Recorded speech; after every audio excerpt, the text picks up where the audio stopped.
Channel में आप सबका स्वागत है। दोस्तों, 2023 में कब करवा चौथ है, चांद निकलने का समय क्या है, पूजा की अवधि क्या है, पूजा का क्या समय है, सब इस वीडियो में चर्चा करेंगे। और बहुत सी बहनें हमारी फ़ोन करके पूछी हैं कि आप कथा अवश्य डालिए, क्योंकि सबके पास किताब उपलब्ध नहीं होती है, इसलिए मैं कथा डाल रही हूँ। आज का यही विषय है कि मैं करवा चौथ के बारे में ही कुछ चर्चा करें। तो कथा तो किताब से ही, अगर जिसके पास किताब है वो पढ़ सकता है, और नहीं है तो सुनने का भी उतना ही फल प्राप्त होता है। तो चौथ माता का पूजा करना चाहिए। करवा चौथ के दिन देखिए, इसमें विधि भी बताया है। सुहागिन माता बहने का यह एक प्रमुख व्रत है जो वर्ष में उनके लिए एक विशेष त्योहार की भांति आता है। गरीब अमीर सभी जात वर्ग और हर आयु की नववधू से लेकर वृद्धा सधवाएं यह व्रत करके अपने अपने पतियों के अच्छे स्वास्थ्य और दीर्घायु की कामनाएं करती हैं। इस व्रत उपवास में फलाहार नहीं लिया जाता। निर्जला व्रत रखकर रात्रि में चंद्र उदय होने पर चंद्र दर्शन और अर्घ्य देने के बाद ही अपना व्रत तोड़ा जाता है। जब तक चांद नहीं निकलते हैं तब तक ये व्रत नहीं तोड़ा जाता है, ये निर्जला व्रत रखा जाता है। तो 2023 में 1 नवंबर दिन बुधवार को ये व्रत रखा जाएगा। करवा चौथ का व्रत 1 नवंबर दिन बुधवार को रखा जाएगा। चांद निकलने का समय 8:15 पर है।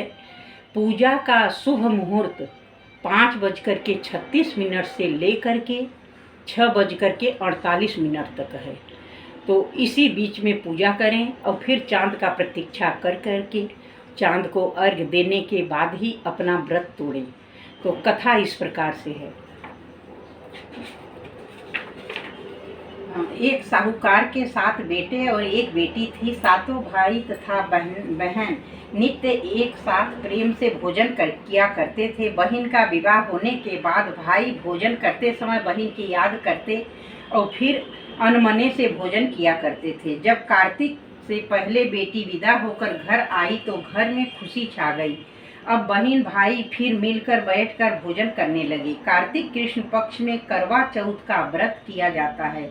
घर में लड़कों की बहुएं, माँ और बहन सभी ने व्रत रखा। शाम को सातों भाई भोजन करने बैठे तो उन्होंने बहन को भोजन करने के लिए कहा। बहन बोली आज वह तो चंद्रमा निकलने के बाद ही अर्घ्य देने के बाद भोजन करेगी। भाई चुप होकर भोजन करने को तैयार हो गए, पर सबसे छोटा भाई बहन से बहुत प्यार करता था। उसने सोचा कि बहन चंद्र के निकलने तक कैसे भूखा रह सकेगी। उसने भाइयों से सलाह करके वृक्ष के सहारे सीढ़ी लगाई और चलनी के पीछे दीपक रखकर उसे प्रकाश को चंद्रमा बता दिया और भोली बहन को अर्घ्य देने को कहा। भाइयों ने इस तरह बहन से अर्घ्य दिलाकर भोजन करने को कहा।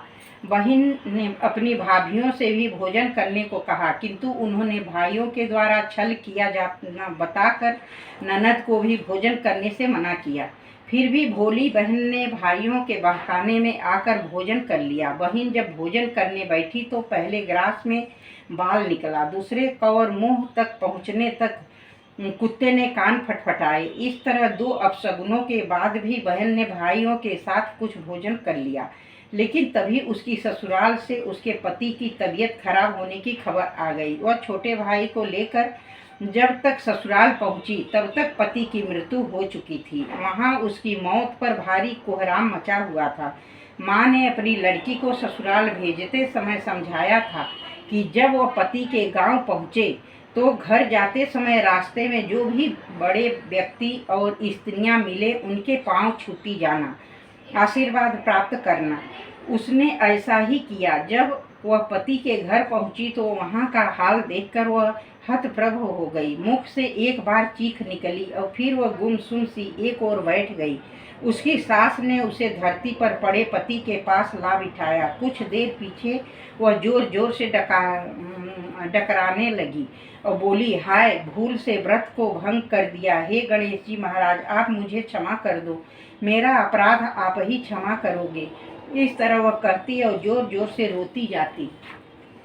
तभी शंकर पार्वती उधर से निकले। पार्वती जी ने हाल जानकर कहा, हे स्वामी, यह तो बहुत कम उम्र से ही विधवा हो रही है, यह अपना शेष जीवन कैसे काटेगी? प्रभु आप कुछ कीजिए। शंकर भगवान बोले, प्रिय, आपका कहना सही है, किंतु यह अपराध तो गणेश जी के प्रति हुआ है, वही इसे संभालेंगे। उन्होंने गणेश जी से उसे सुहागिन बने रहने के लिए कुछ करने को कहा। तब गणेश जी ने व्रत खंडन करने की उसकी भूल को क्षमा कर दिया और कहा कि वह अब अगली करवा चौथ का व्रत करने में भूल न करे।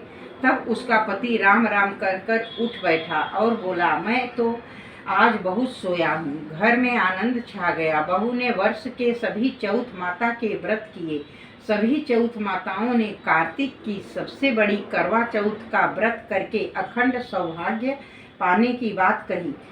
तब उसने कार्तिक आने पर करवा चौथ का व्रत विधि पूर्वक पूर्ण किया और अपने पति सहित सुख से रहने लगी। अब वह प्रति वर्ष करवा चौथ का व्रत हंसी खुशी किया करती। हे करवा चौथ माता, आपने जिस तरह साहूकार की बेटी को व्रत करने पर उसके पति को दीर्घायु प्रदान कर उसे सौभाग्य दिया, उसी तरह प्रसन्न होकर सभी व्रत करके इस कथा को पढ़ने सुनने वाली देवियों को भी उत्तम और अखंड सौभाग्य प्रदान करना। बोलिए करवा चौथ माता की जय।